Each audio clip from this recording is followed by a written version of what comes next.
बिस्मिल्लाहिर्रहमानिर्रहीम। Dear students, अस्सलाम वालेकुम।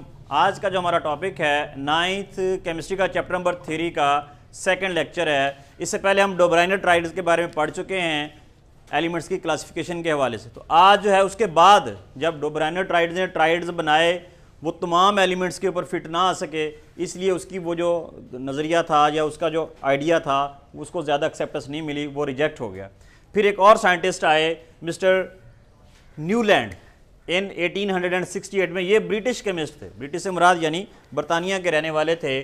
इन्होंने एक अपनी तरफ से एक और कोशिश की। उस वक्त कुछ एलिमेंट्स ज़्यादा हो गए थे तो इन्होंने डोब्राइनर ने ट्राइड्स बनाए थे यानी 3-3 का ग्रुप, इसने 8-8 के ग्रुप बनाए और उनकी प्रॉपर्टीज़ ये बताएं कि जैसे मिसाल के तौर पर हमारे पास कोई 8 एलिमेंट है, ये लिथियम है, beryllium, boron, carbon, nitrogen, oxygen, fluorine, sodium. अगर हम इनको काउंट करें 1 2 3 4 5 6 7 8, तो इसने ये कहा था कि जो आप 8-8 के जब ग्रुप बनाते हैं तो जो पहला एलिमेंट है उसकी प्रॉपर्टीज़ 8वें जैसी होंगी।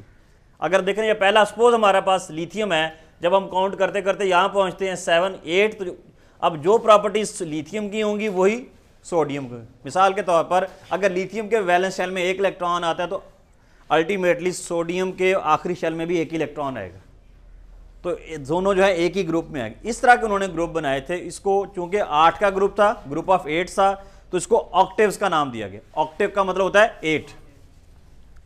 अच्छा, इससे पहले जब डोब्राइनर अपने ट्राइड्स बना रहा था उस वक्त कुछ एलिमेंट्स के एटॉमिक मैसेज एक्यूरेट नहीं थे।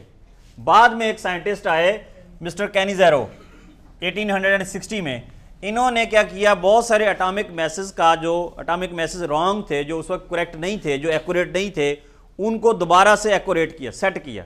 उस वक्त कुछ नए इंस्ट्रूमेंट्स बन चुके थे जिसकी मदद से उन्होंने एक्यूरेट यानी सही एटॉमिक मैस फाइंड आउट किए। तो फिर न्यूलैंड आ गया। न्यूलैंड ने आकर ऑक्टेव्स बनाए।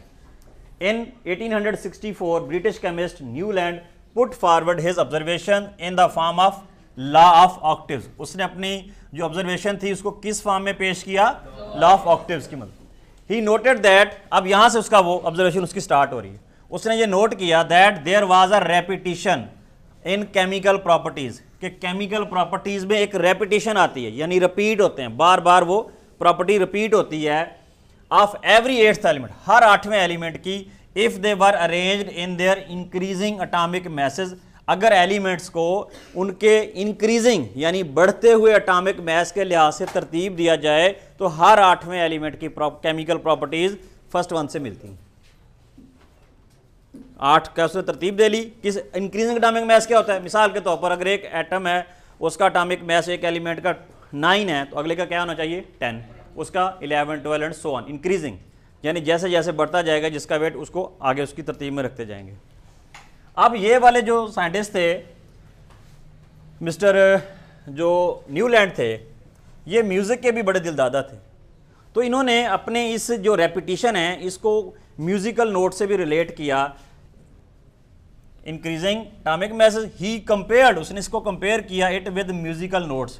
म्यूज़िकल नोट से क्या मुराद? जैसे आप नुसरत फ़तेह अली खान की अगर कोई कवाली वगैरह सुने या जो ये जो बड़े बड़े फनकार हैं जो म्यूज़िक में, उनके कुछ ना बेसिक अल्फ़ाबेट्स होती हैं। जैसे हमारे यहाँ ABCD है ना, इसी तरह उनके आपने शायद सुना भी होगा सा रे गा मा पा दा ने सा, इस तरह की कोई होते हैं।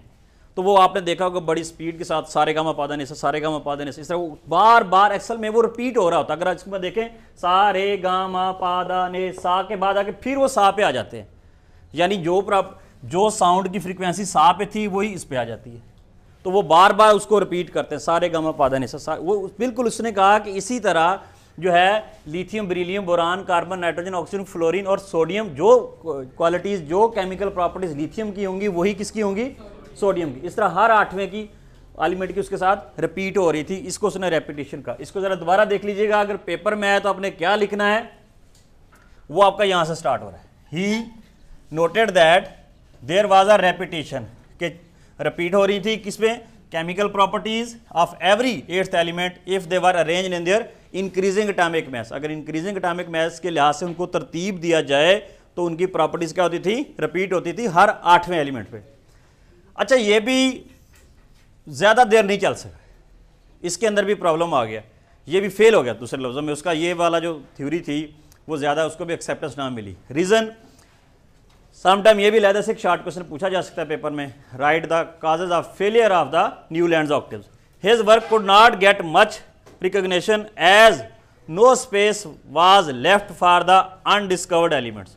उस वक्त चूंकि अभी सारे एलिमेंट डिस्कवर नहीं हुए थे, कुछ एलिमेंट्स अभी तक डिस्कवर नहीं हुए थे, इसने उनकी स्पेस ही नहीं छोड़ी। बाद में आने वाले साइंटिस्ट ने कहा कि नहीं जनाब, ये इसके तो बाद सपोज अगर ये बोरान है, लेट्स सपोज हम कहते हैं कि उस वक्त अभी नाइट्रोजन नहीं डिस्कवर हुआ था, कार्बन के बाद उसने डायरेक्ट ऑक्सीजन लिख दिया। बाद में आने वाले आए, उन्होंने कहा जनाब यहाँ तो नाइट्रोजन भी आता है, जब उसका एटॉमिक मास लिखा तो वो यहाँ पे आता था। तो वो बड़े परेशान हुए कि जनाब ये तो इसका जो न्यूलैंड का जो ऑक्टेव है वो तो नाकाम हो गया। तो इस वजह से क्योंकि उसने नए अभी जो अनडिस्कवर्ड एलिमेंट्स हैं उनको डिस्कवर होने के लिए उनके लिए स्पेस नहीं छोड़ी थी, तो बाद में जब बाकी एलिमेंट्स को तरतीब देने की कोशिश की गई तो वो न्यू कमिंग जो एलिमेंट्स हैं उनकी वजह से उसका वो जो रेपिटेशन ऑफ प्रॉपर्टीज़ वाला काम डिस्टर्ब हो गया, तो जिसकी वजह से इसको भी बहुत ज़्यादा एक्सेप्टेंस नहीं मिली। और इसके अलावा the noble gases were also not known at that time. ये जो हमारा 18 ग्रुप ऑफ एलिमेंट्स है, helium, neon, argon, krypton, xenon, radon, ये उस वक्त डिस्कवर ही नहीं हुए थे, तो इसलिए उसका भी जिक्र नहीं आ रहा था, तो इस वजह से ये नाकाम हो गए। थैंक यू, जज़ाकुमुल्लाह खैर व अस्नफ़िल जज़ा।